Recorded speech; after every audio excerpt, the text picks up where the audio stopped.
Bienvenue, on est de retour dans mon garage et aujourd'hui on va continuer la fabrication de mon établi pour de la menuiserie.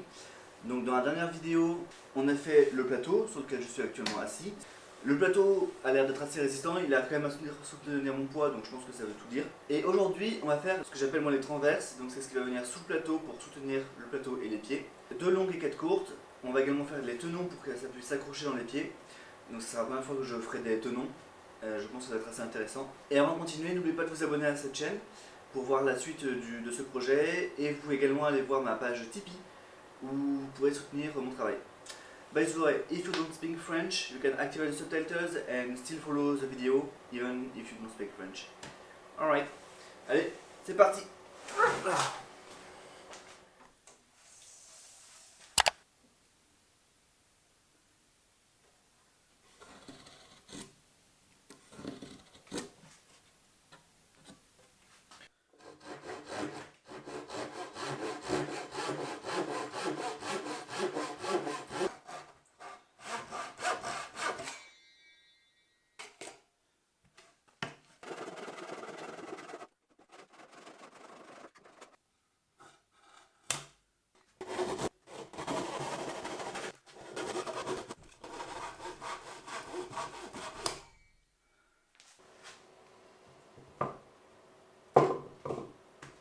Et voilà, maintenant que j'ai tout coupé à la bonne longueur, je vais tout raboter pour nettoyer, enlever toutes les marques d'outils de machine et aussi le traitement jaune là, qui est dégueulasse, dégoûtant pardon. Et après, on fera tous les tenons.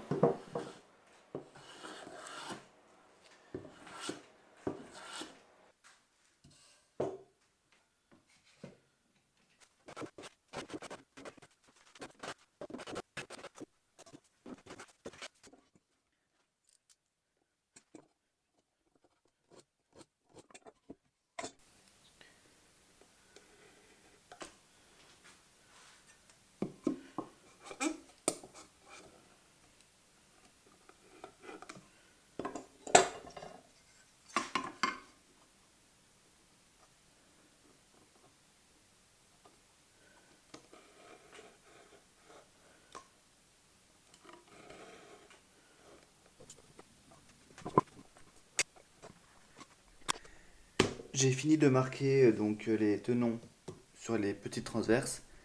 Maintenant, je vais passer sur les grandes.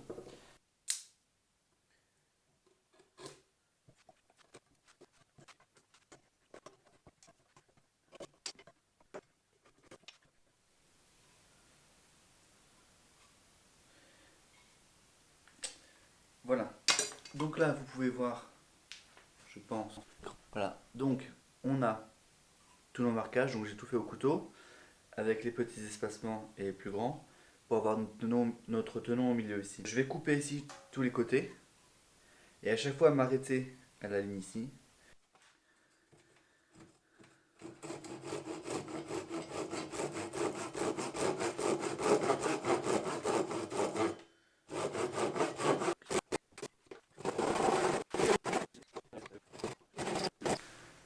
Pas être trop difficile avec moi.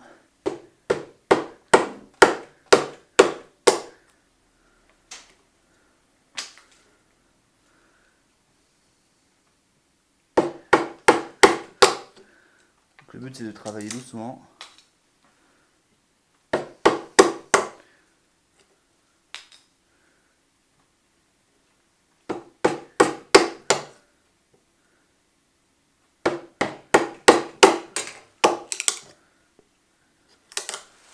Et de petit à petit arriver jusqu'à la ligne là. De s'arrêter juste avant, comme ça au moins on est sûr d'avoir la bonne taille.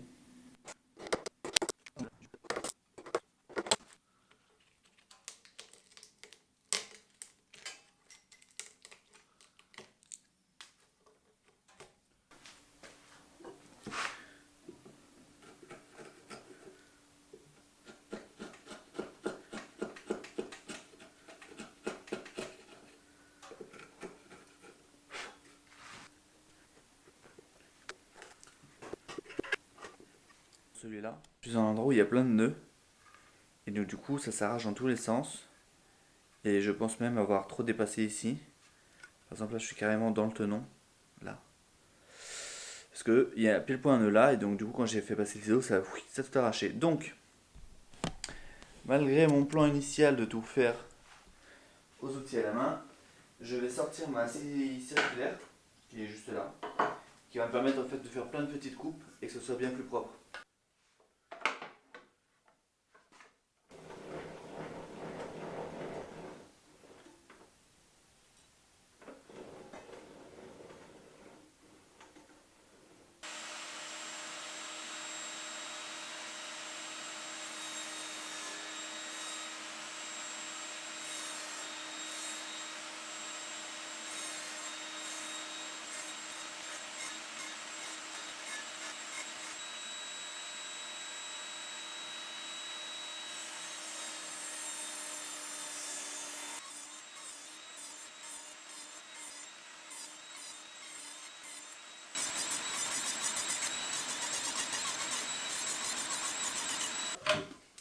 Ok, donc j'ai rangé sur table, on a fini de pré-découper nos tenons. Donc vous pouvez voir, ça fait un truc un peu dégueu.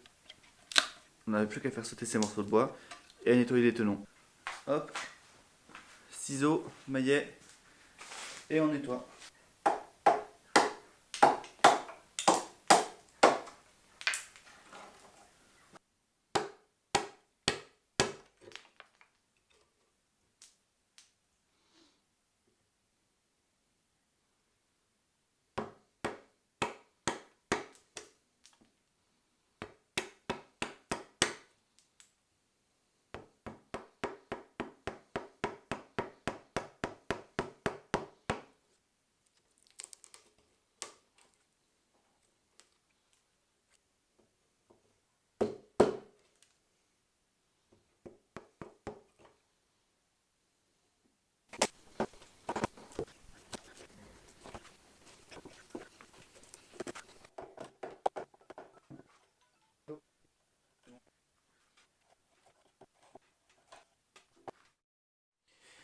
Et voilà, on en a fini avec les tenons.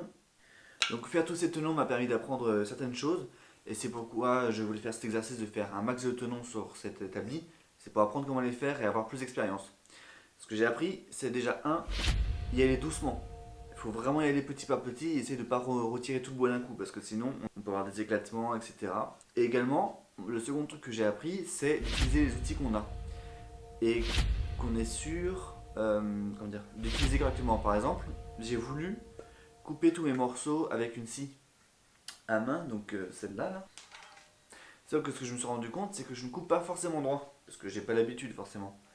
Or, j'ai une scie à onglet qui est juste là et que j'ai pas voulu utiliser parce qu'elle fait beaucoup de bruit et je voulais pas faire du bruit parce que j'ai beaucoup travaillé de nuit, en tout cas en soirée.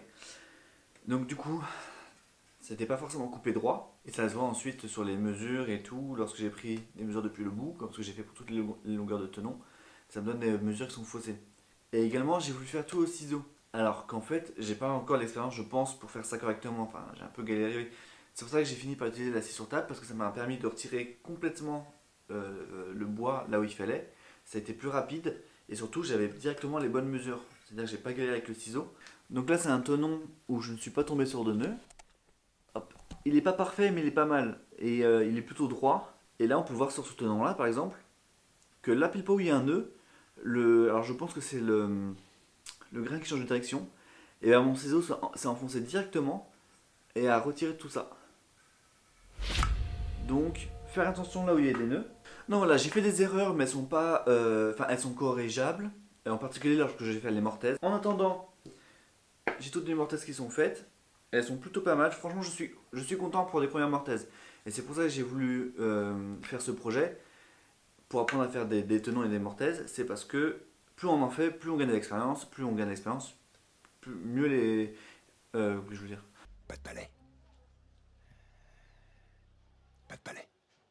Plus on a d'expérience et mieux on fait. Donc, là ça sera pas parfait, tant pis, je ferai mieux pour le prochain établi si un jour je refais un, parce que celui-là, il est vraiment solide et assez lourd, donc je pense qu'il va me tenir longtemps. Donc, on a fini toutes les transverses. La prochaine étape pour la prochaine vidéo sera de faire les pieds. Donc, n'oubliez pas de vous abonner si vous voulez pas rater la prochaine vidéo. Vous pouvez également nous soutenir en allant sur Tipeee. Je vous mettrai un lien dans la description et à votre droite. Si vous avez des conseils à me donner pour faire des tenons, des commentaires et autres, n'hésitez pas à les mettre dans les commentaires et on se voit à la prochaine. Allez, à plus!